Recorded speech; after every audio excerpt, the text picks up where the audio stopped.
sports fans? Your favorite sportsbook, BetUS.com, is back for our 28th year of NFL action. With the industry's biggest sign-up bonus of up to 200%, BetUS offers our members the opportunity to cash in on all your favorite sports, including NFL, NBA, MLB, and more. We've also got hundreds of new casino games, including the coolest new European slots, and our live dealers are waiting for you at the table. Sign up at BetUS.com today to get into the action. BetUS, where the game begins.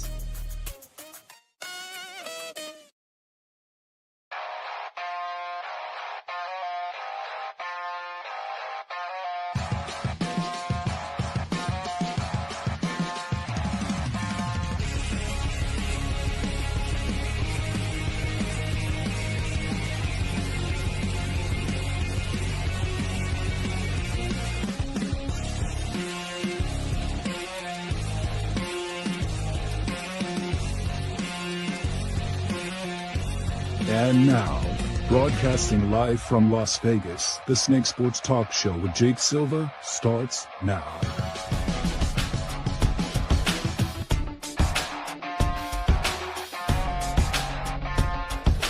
Well, here we go, ladies and gentlemen. We are back in live here on the Snake Sports Talk Show. Fresh from vacation, fresh from just spending time with family and friends.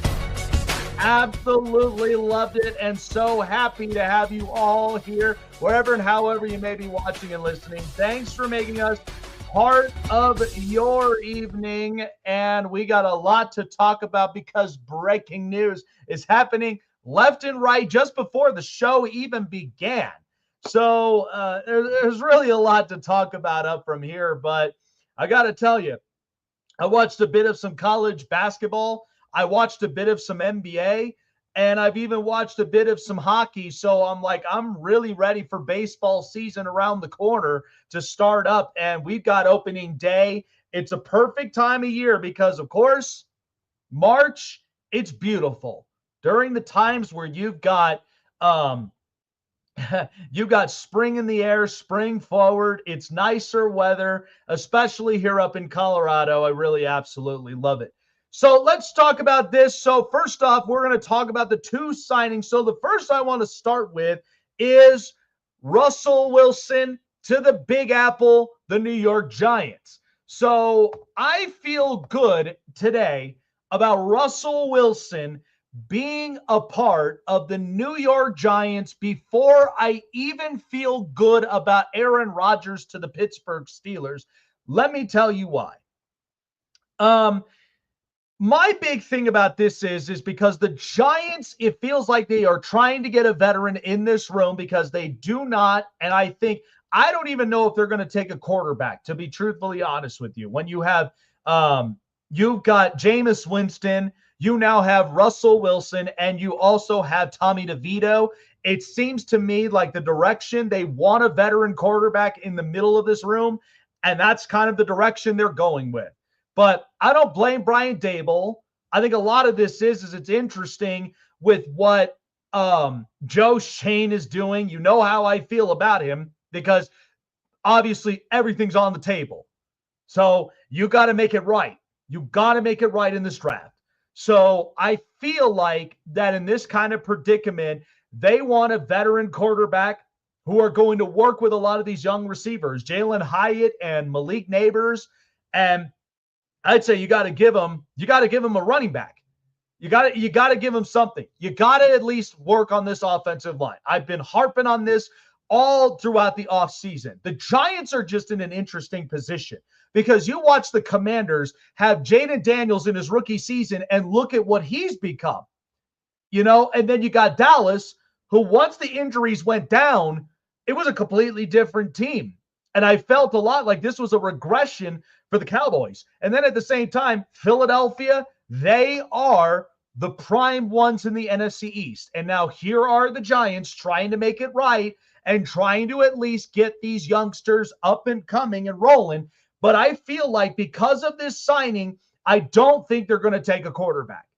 I don't think the Giants are in that position where they're going to take a quarterback. Everybody is all thinking, oh, Shedeur Sanders, he's in a perfect situation with the Giants. Well, after this, Shedeur Sanders is off the table. And why? And that's the question everybody's making right now. Nobody knows why. Nobody understands what is the issue, what is the deal. Everybody is already judging the point where because of Shedeur Sanders' character. But I will tell you this. Shedeur was the most sacked quarterback in college at Colorado. Yes, everybody seems to think that just because of his style with the watches and, the amount of NIL money he has, like he don't know any better. But we know that Deion Sanders is a family man, okay? And he wants what's best for his sons. Ultimately, whatever happens with Shiloh is what it is. But with Shedeur, you have a chance. But Russell Wilson, like I told people, he didn't have a terrible year with Pittsburgh. The problem of it was, this is exactly what Pittsburgh offense was meant to look like. You could extend the field, but does that guarantee you're going to stay hot come, the grinding months of December and January? Not always. And that's where Pittsburgh really got cooked. They lost a bunch of games, and then they got exposed. It just happens. So I think with Russell Wilson in this type of predicament, when you have him with the Giants, with Brian Dable, it's going to clean some things up offensively. Maybe it might be a little of a better situation than where he was in Denver with Sean Payton with an offensive coach. And so I just look at this Giants roster, and all they got to fix up is that offensive line. I'd say you go and get another weapon, maybe get a running back, but I watched them really get some defensive players once again in the free agent market, and they want to compete, and I don't think they're going to compete right away, but it tells me their future star quarterback is not in this draft. That's what it's telling you after seeing this.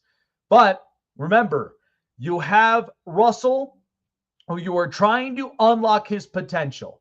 And you know what? Russell's going to be locked in at the end of his career. Think about it. New York City, Big Apple. There's, you got Manhattan. You got down there in the city. And you know what? You're locked in financially because think about it. You have an amazing, beautiful wife in Sierra who basically is making money moves now in the big money market city of New York. You're going to be just fine. But I do feel like that if it came down to, the relationship of the offense, when it came down to communication, that's the part where I know Russell has to be on the same pages. I don't need this separate office. I don't need this, I don't really hang and text with the guys. I just need you to be a quarterback. That was kind of the predicament why he went to the Giants, or even when he went to the Steelers, is because you got to be a quarterback. You got to extend the plays. You got to get these offensive weapons to run and work. And then at the same time, go and win you some games. That's precisely what they've paid you for. So I think this is a good situation. I really do. I think the Giants, it's really going to help out Russell a lot more. But let's just see in the coming days. But I just think with the relationship now, it's a step in that direction where I think Russell, you take it, you work on a lot of things, make it happen. Now let's go to the next signing. So the New England Patriots, for years, they have never drafted wide receivers well. And here we are, literally about a few minutes before the show started. Oh, Stephon Diggs just got a 3-year deal. So, listen, I predicted that the New England Patriots would be a playoff team than the Pittsburgh Steelers, because the Pittsburgh Steelers, I'm looking at I am truthfully looking at the chemistry in the locker room, and I don't even think it's going to be great. I really don't even think it's going to be great. I think it's a lot of crash out artists in the middle of this with George Pickens and with DK Metcalf. And the only quarterback that you have right now after Russ just went to the Giants is Mason Rudolph. And who knows what's going to happen with Aaron Rodgers? Because at this point, You're off and you're giving him a 4-week notice before you even sign. Like, he's going back to probably a darkness retreat. He's going, searching his aura, and he's got the blanket wrapped around him, and he's probably listening to the, podcast. Hell, he should even listen to my show so I could actually tell him what I think about Aaron Rodgers. But all jokes aside, Stephon Diggs to the New England Patriots for about 3 years. It's $64 million, maybe a little bit more, and it's like $26 million, 28 guaranteed. So what was the predicament we found out about wide receivers last year, especially with a bunch of teams? Luckily, Stephon was in a situation where the Texans were not completely over-reliant on Stephon Diggs as a receiver, because I got Tank Dell, I got Nico Collins, I got a bunch of real good receivers. I could be fine with it. I'm totally fine with it. But we know that Stephon Diggs was more of that wild card pickup that the Texans did, because we didn't need you. We would like to have you, but it's not a need. We just want to see if you could prove to us that you can mesh with his locker room. And look, it's unfortunate. He had a torn ACL, out for the season, and now he goes to a new team in New England. So I think in this predicament, look at the receiving room for New England. Okay, Kayshon Boutte, Demario Douglas, Jalen Polk. These guys are like below average wide receivers. Even though I like Demario Douglas, I like, Kayshon Boutte, but they got to at least have somebody to build around to really make this work. And the wide receiving room is just like, meh. And you've got Drake May in his second year with New England that you are trying to support. I mean, you found your franchise quarterback. So to me, I feel like with getting Stephon Diggs, I'm not saying this is a terrible signing, but think about this. New England, it never failed with them. I think with what happened is that New England, they're coming to that realization. They do not draft receivers well. So what is your best idea to do? Go buy one in the free agency. And they did. They go and get him. And Stephon Diggs, what does he give you? Okay. He gives you at least some of the separation. Okay. He will give you the upside of what Drake May is capable of doing. He's capable of throwing the deep ball. He's capable of at least running the routes that, you're going to be focusing on a lot of these young receivers who are probably going to have at least different, better route trees, maybe, that you're going to get first down merchants. Okay. There's nothing wrong with that. But what I think about this is that at least you have somebody who can extend the field. So I think there's a plus side to that. The downside of this is Stephon. What's his chemistry in the locker room? We've known this for a long time. Last time it was in the AFC East, things did not work out well in Buffalo in the tail end, because him and Josh Allen, they used to have screaming matches, and Josh will tell him exactly what it is. And people ended up thinking that just because Stephon Diggs left and he went to the Texans, the Bills were going to be out of the playoffs. You all ended up selling your stock on the Bills. I did not. I bought them from all of you, because as long as Josh Allen is the heart and soul of this franchise, you got to at least get the weapons to make it all work. And I love Khalil Shakir. I love that they got Josh Palmer. I love that, you got second year in Keon Coleman, that hopefully it's a future step for him. But that's the deal.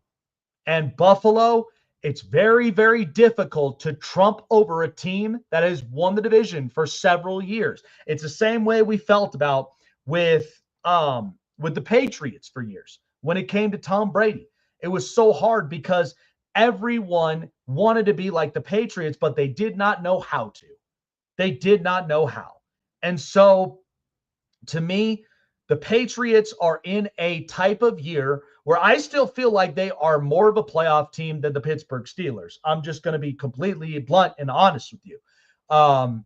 Because Pittsburgh is spending more money on defense, and once you got DK Metcalf, you immediately paid him X amount of money. You didn't even see what he looks like on the field. You literally pulled a Denver with Russell Wilson.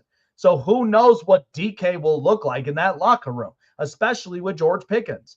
And if you got Mason Rudolph as your quarterback, if Aaron Rodgers doesn't sign, do not sit here and tell me Pittsburgh is a playoff team. Don't.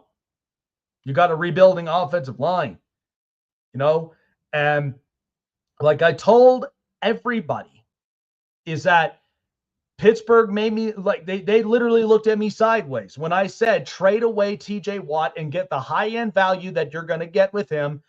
And then you go and get, even if you win and you got up into the top 5 draft picks, and let's say you go and land Abdul Carter, you're not paying him anything. You got at least 4 solid years, and then you've got you've got then the player option in the 5th year. Okay. And then at that point, you probably would end up drafting Jackson Dart. So all of this is possible with however you look at it. But I just think, with New England, they still are my playoff team. It has not changed how I felt about this team. But what it does come into reality is that they don't draft receivers well. So you're better off to go into free agency and you go and buy one. And that's what they did. They get Stephon Diggs. Let's see exactly how this works.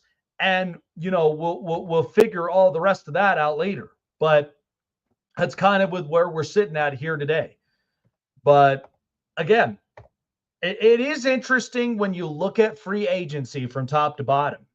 And there are some teams, people are kind of lowballing, in my opinion. But I think, truthfully, you're going to see teams that are going to be coming up they're going to be in the woodworks, and everybody's going to act like they didn't see it coming. Yes, you did. Yes, you did. You just lowballed them. So that's the part that's going to be really interesting. So, but yeah, 2 signings just before the show started.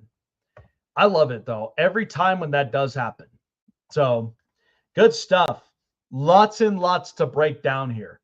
But I got a lot to talk about. And the other thing is, too, is like I'm also going to be talking about college basketball with the Sweet 16, because there is a lot to really think about and break down because of just the state of college basketball and where it's at. Because, college basketball, we love hearing about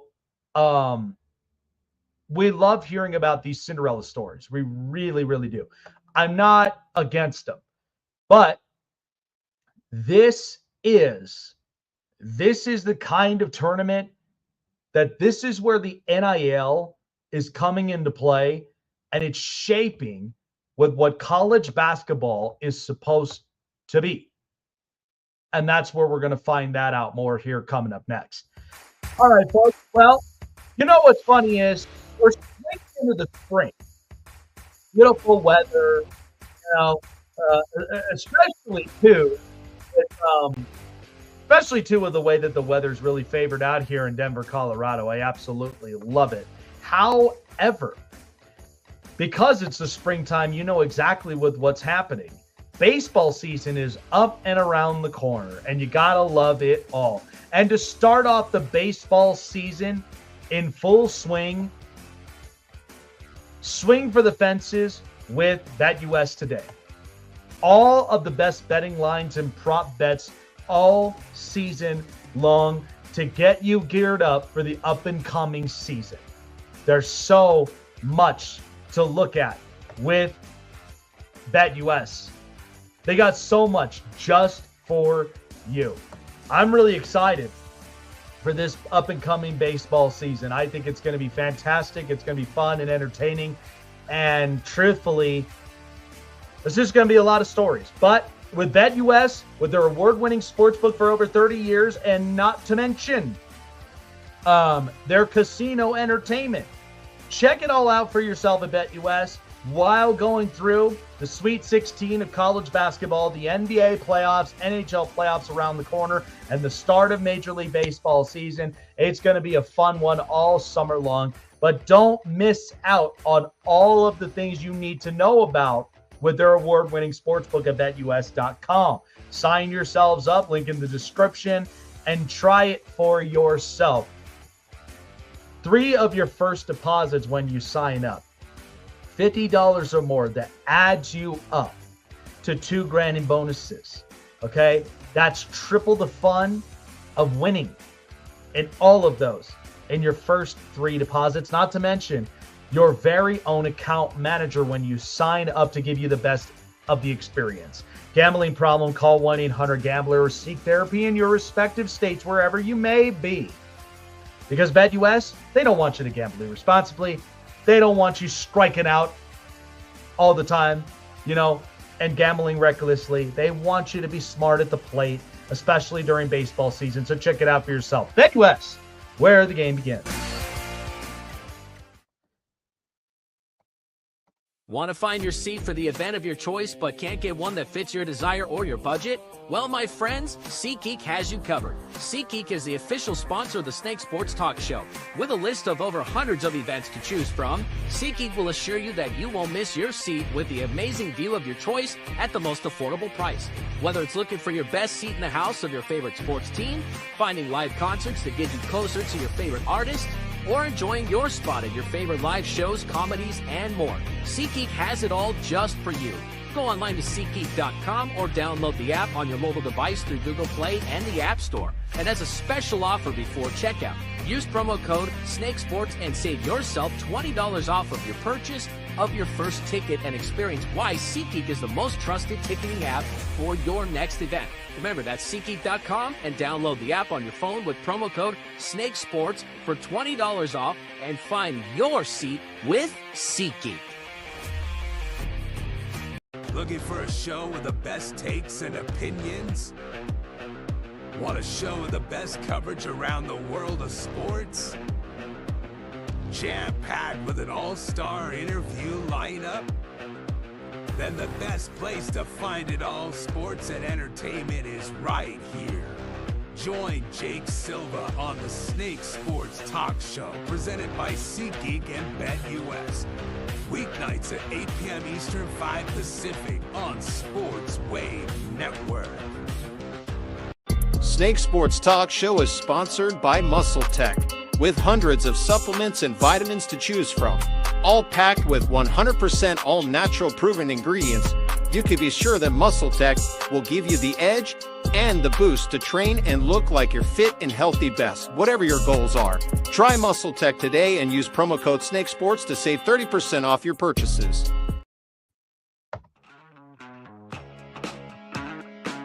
Back here on the Snake Sports Talk Show, fresh from vacation. And, man, I love it. Like I said, I love feeling refreshed.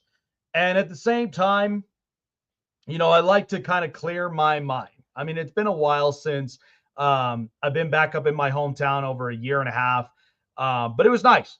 My 30th was great. I feel like the older I'm getting, the more I'm just seeing a lot of these things just happen in our society. And it's just kind of like it really amazes me. We're going through a lot of these changes, right? And there are people who are willing to adapt, who are capable of adapting. And then there's those that struggle or don't want to adapt, and the ones that struggle, you want to basically give them clarity and understanding of what all is happening.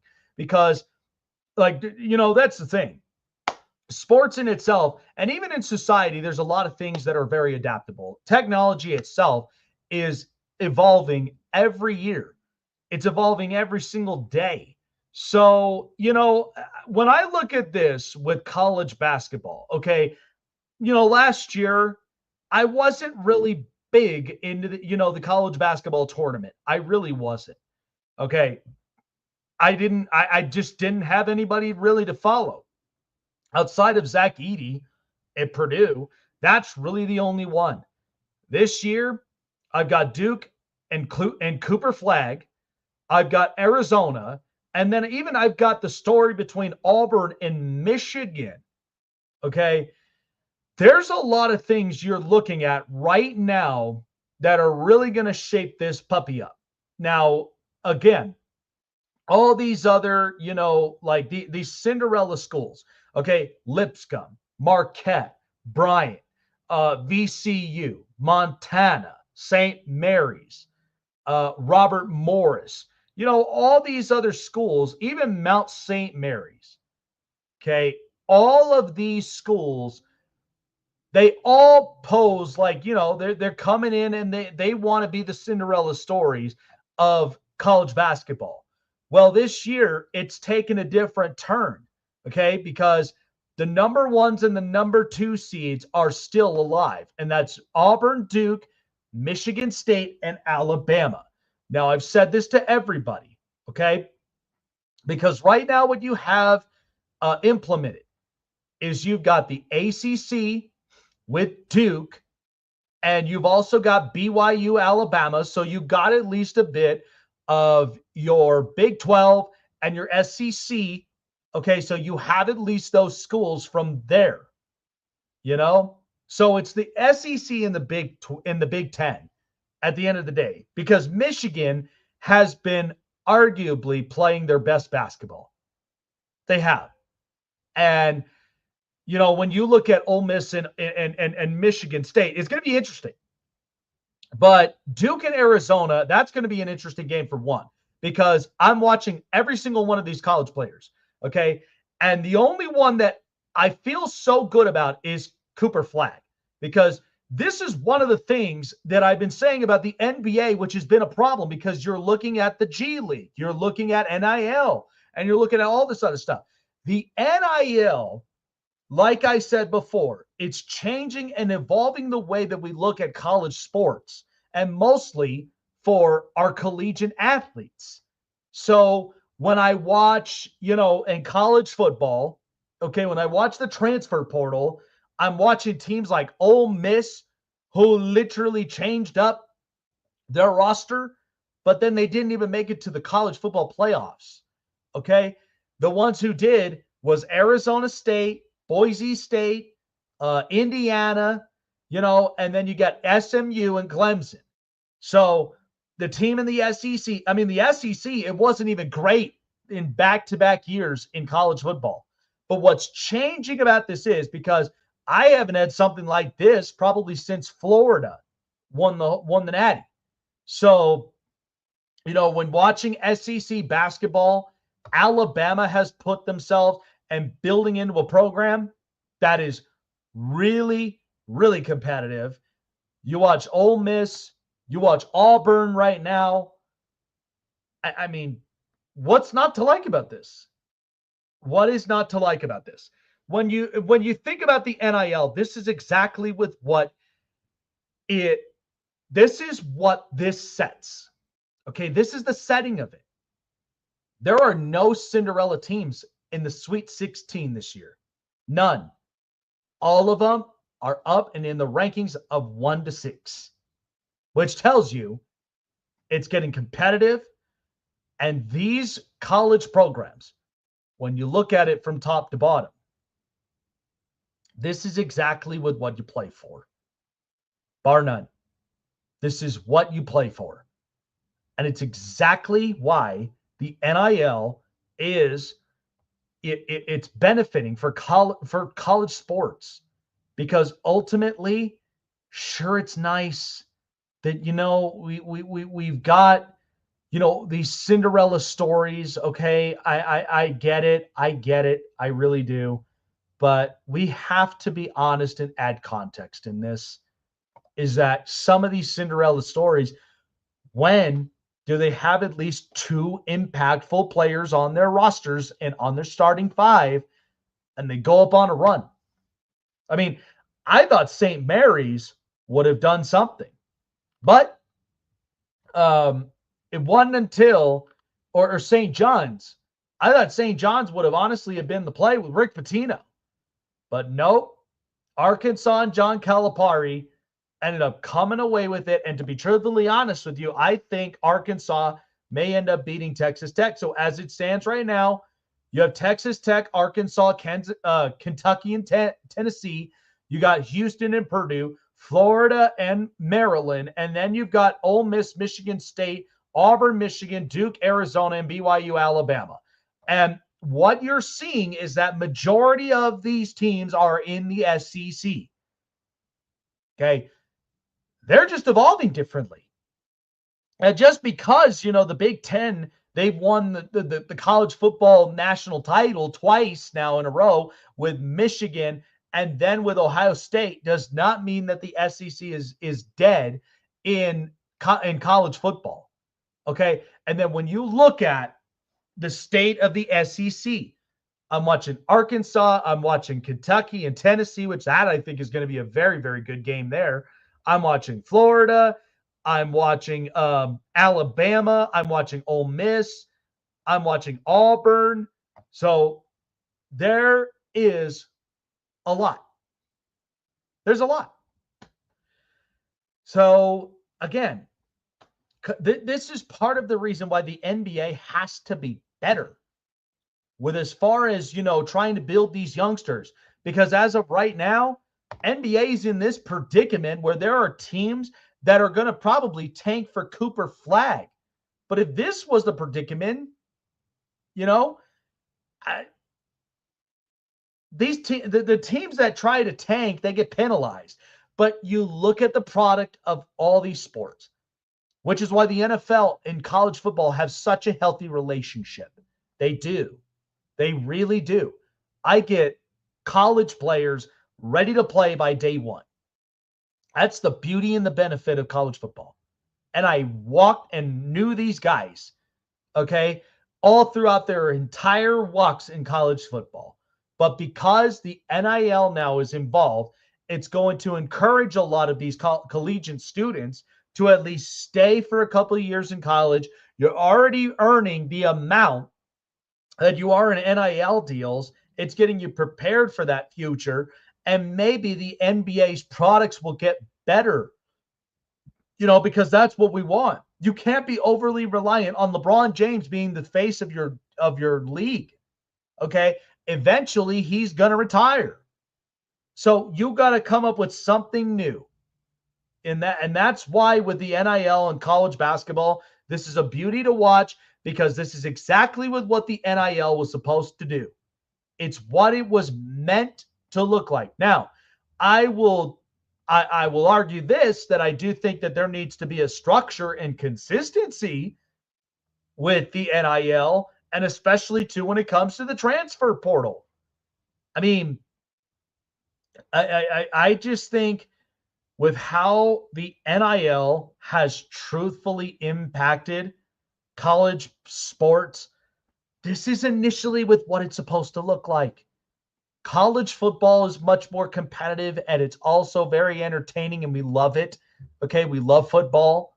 The other thing of it is too is now you're going to watch college basketball. You're going to start to get a lot of these programs like Alabama and multiple others be competitive because, I've watched them for years. Okay, and then you get a lot of these other, Cinderella stories like Loyola Chicago, or you get Wichita State.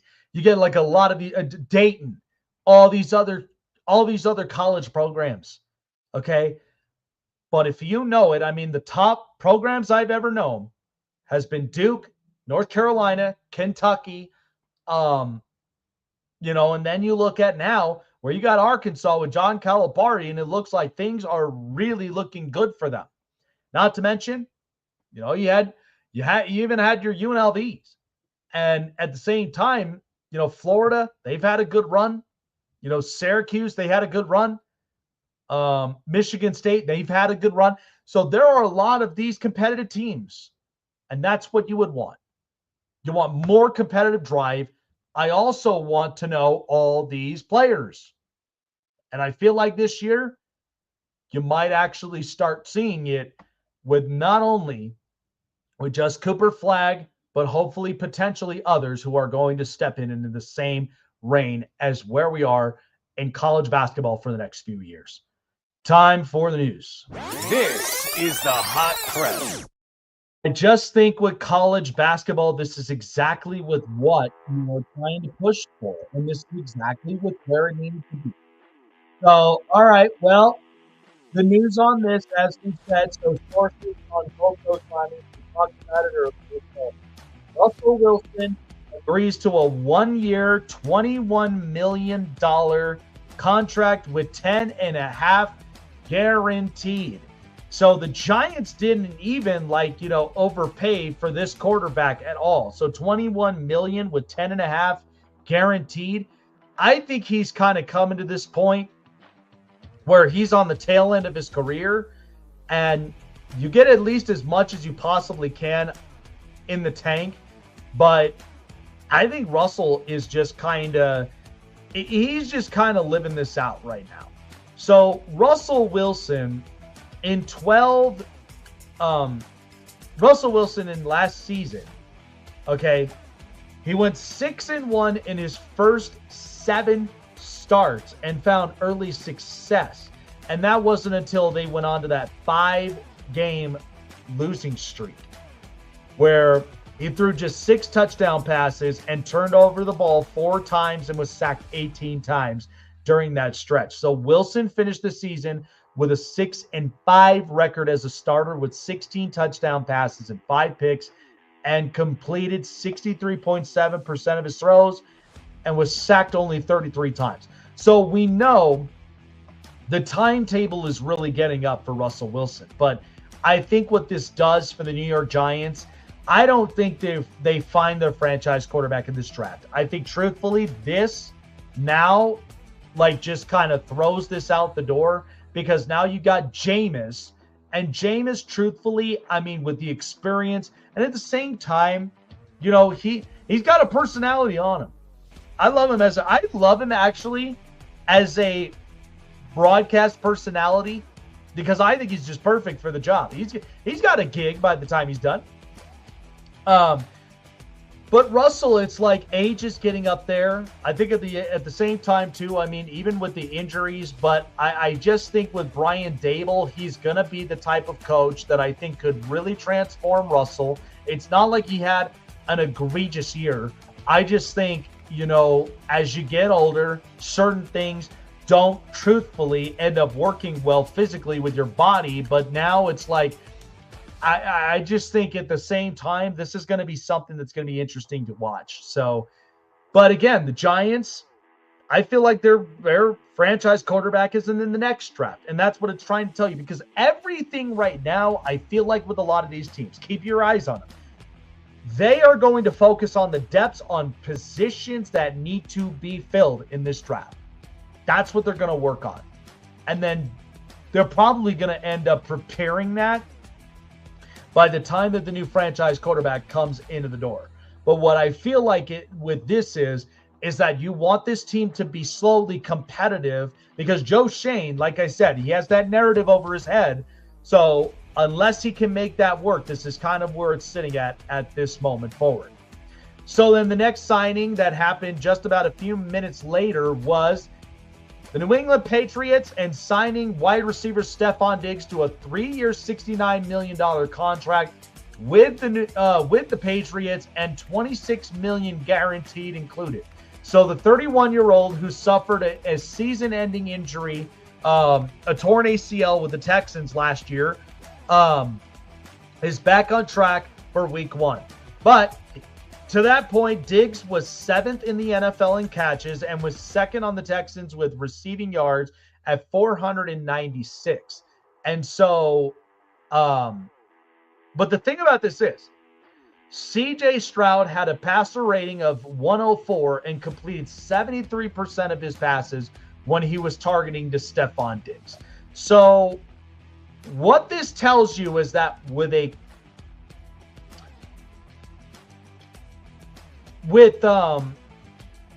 Stephon Diggs in this offense, and with second-year Drake May, all you are hoping, and I think what's the good thing is that Stephon Diggs, I mean, he was 7th in NFL catches last year, 47.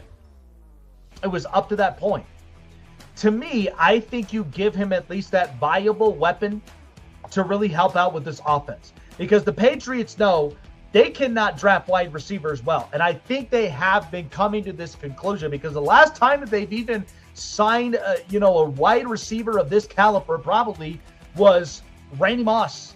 That may have been the only one, but then you got Edelman you drafted, Rob Gronkowski you drafted, and and offense was so like it looked stagnant on paper to everybody, but then Tom just made it all work. But here we are with Drake May, and you got somebody who is high caliber with his physical gifts and his talent stature, and somebody that's capable of throwing the deep ball. So when you get someone like Stephon Diggs, who's capable of getting those open looks, that's what's going to be important for someone like Drake May. So with that, and not to mention, you get Mac Hollins that they sign, Kendrick Bourne, Kayshon Boutte, and Demario Douglas. So it's a young receiving core that now, almost to an extent of like what the Texans are.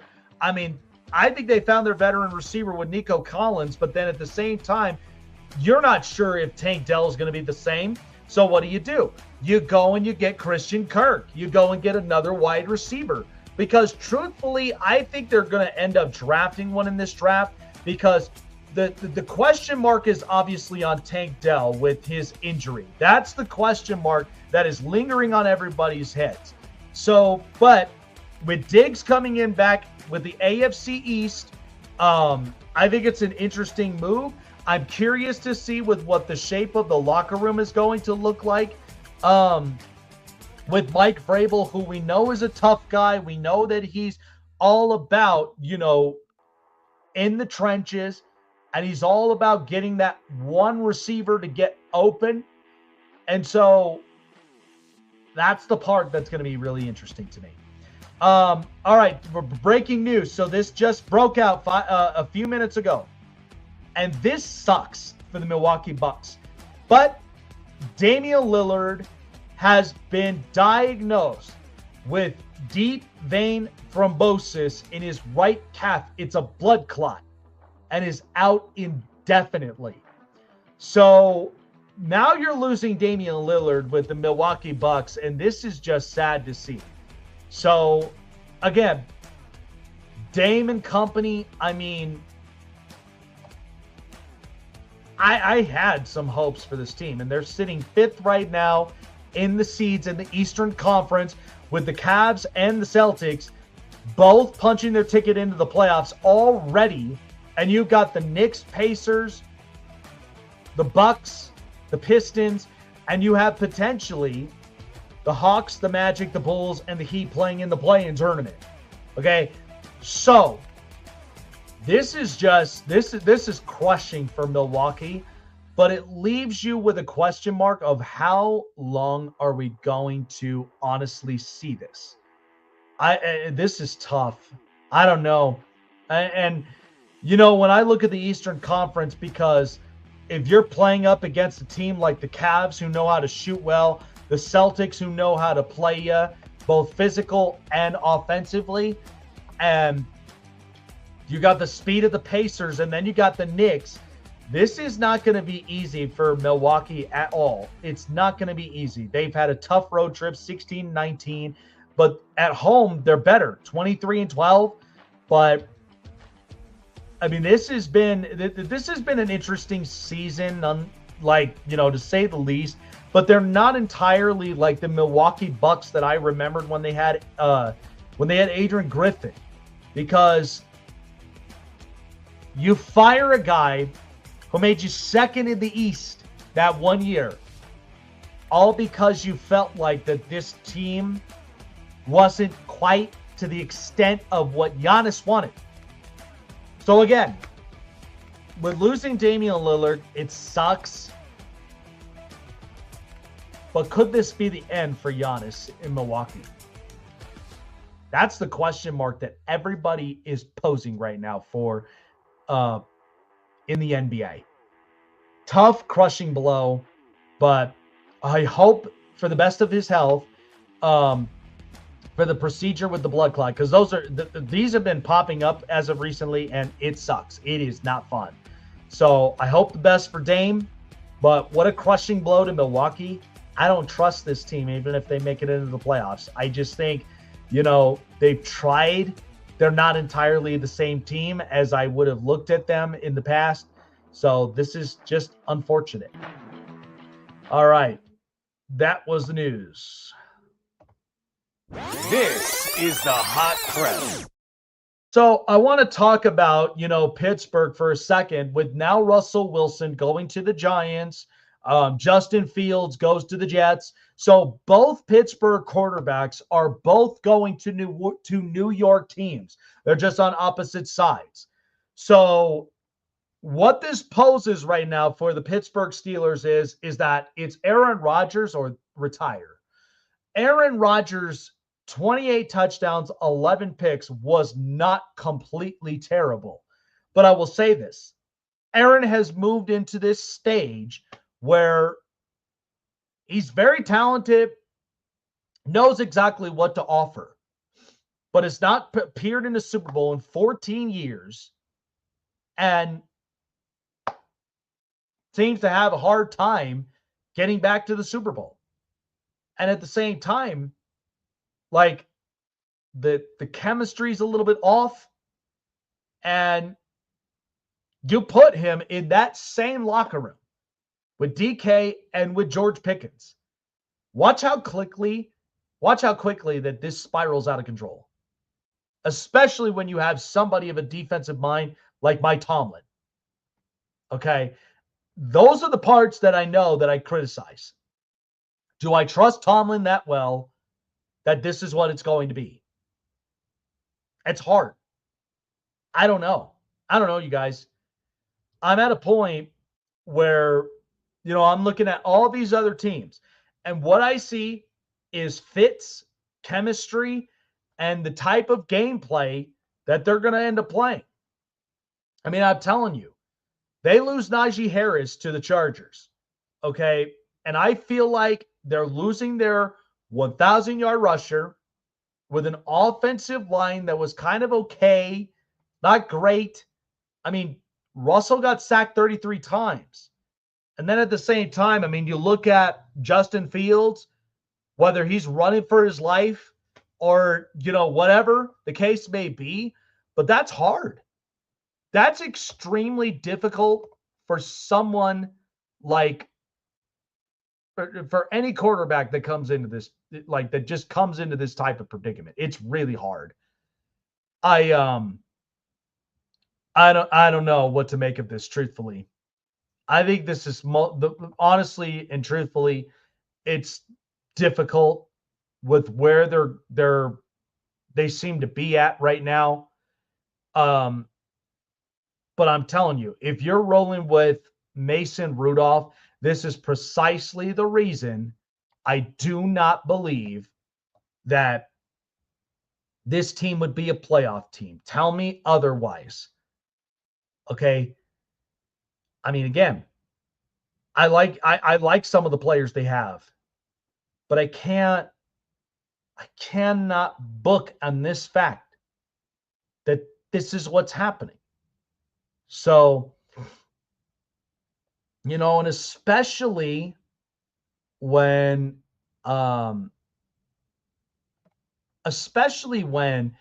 you have Pittsburgh, who's been very defensive heavy. It's been very defensive heavy. But it has been one of those things that you just don't know if this team's really going to be well on offense. You don't know. Quarterback play, running game. I mean, you got Jaylen Warren, but are you going to sign somebody else, or are you going to address it in the draft? Because ultimately, if you're going to look for your next bell cow running back, I mean, it's very full in this draft. So maybe Pittsburgh does have a chance. But at the same time, I look at the consistency of their quarterback play with this offense. But if you put Aaron Rodgers in the middle of this thing, I don't see this gelling well. I see this literally going south. And it's hard to really say that about a team like Pittsburgh, truthfully. Again, I would have looked at this team differently had the offensive line been better, had they at least kept their consistency on the run game. And at the same time, since Big Ben retired, they haven't figured out their quarterback. So, and truthfully, Mike Tomlin is not that offensively, like, he's not an offensive schematic guy. Never has been. He's more of a defensive, raw guy who just so happened to have been inherited with great leaders in the locker room. Okay, that's what it is. You could challenge it any other way, but that's how I feel. And so I just don't think that when it comes to someone like Russell, when it comes to somebody like Aaron Rodgers, do I think that this locker room is going to be consistent? I don't.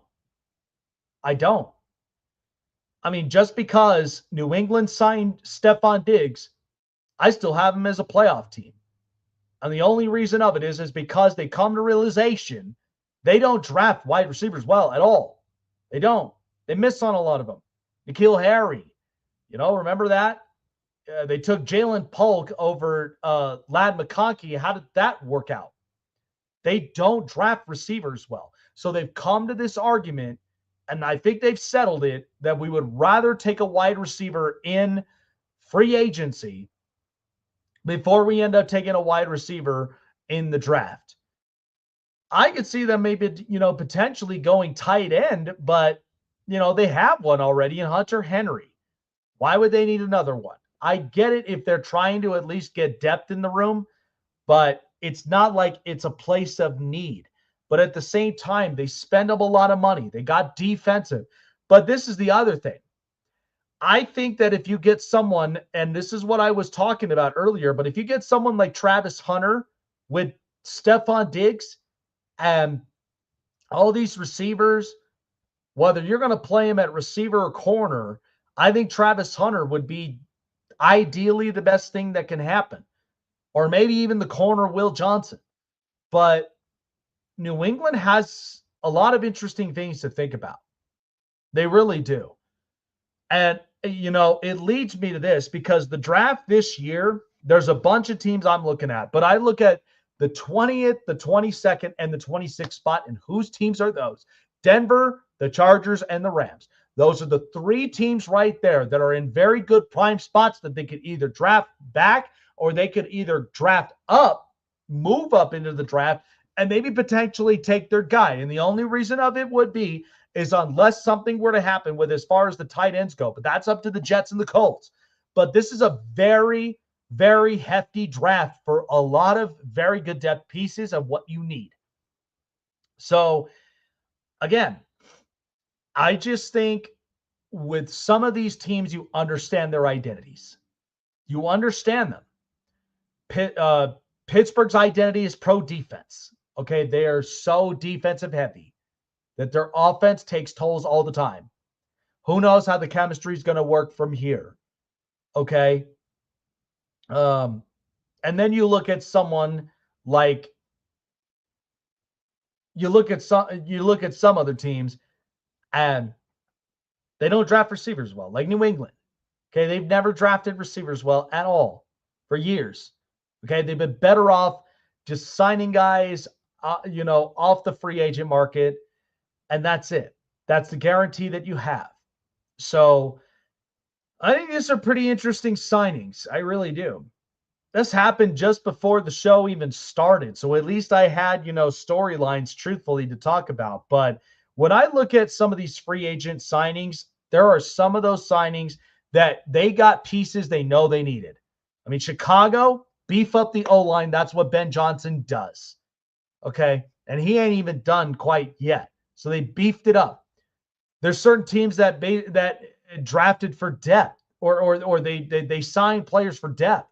I mean, the Rams were, big on offense, but at the same time, they got a very good defensive front that I really like. So there are some teams that understand that with the depth, and then you can fill in the rest of the draft pieces on all of the much needed positions you need to fill. That's what it comes down to. That's why I think this is the most depth-heavy draft I think we've ever had to come across, because the quarterback room is not that great. I mean, sure, you're going to have Cam Wards and your Shador Sanders and your Jackson Darts and your Kyle McCords and maybe potentially your Will Howards. But what other quarterbacks could you honestly trust in this draft? Quinn Ewers? I mean, gunslinging quarterback. I don't know if I'll trust that if he doesn't clean the act up. Okay? Jalen Milroe doesn't really have a lot of pocket awareness, and he moves around too much. So he doesn't really stand very well with the feet. So again, I'm just being brutally honest with a lot of these quarterbacks, but it doesn't seem like a lot of teams are really hooked on some of these quarterbacks. That's why they're looking at next year's, because then there's Nico and Arch and multiple others, even Lenore Sellers. You got other quarterbacks in next year's draft that could be better. That's what we are looking at when it comes to these teams and when it comes to draft positions. That's all it comes down to. But that's where we are. Most of these teams, they're not going to settle for it. They refuse to do so. But good stuff. It is good to be back. Really happy, with vacation and ready to just, tackle this all on. So I'm happy with it. And I'm, at the same time, this draft is going to be insane. But at least, my co-host Chase, he wasn't here today. He's actually in the process of moving up into Columbus. Really hope the best during the move processes, because it is pretty hectic. I know moving into the new place, love the studio, love the place. But yeah, it's a lot. And it happens. But appreciate everybody for being here tonight. There's lots to go over, and we still got more and more coming up here on the next coming episode of the Snake Sports Talk Show. Take care of yourselves, guys, and we will see you guys on the next episode. Jake Silva signing off. Have a great rest of your night, guys.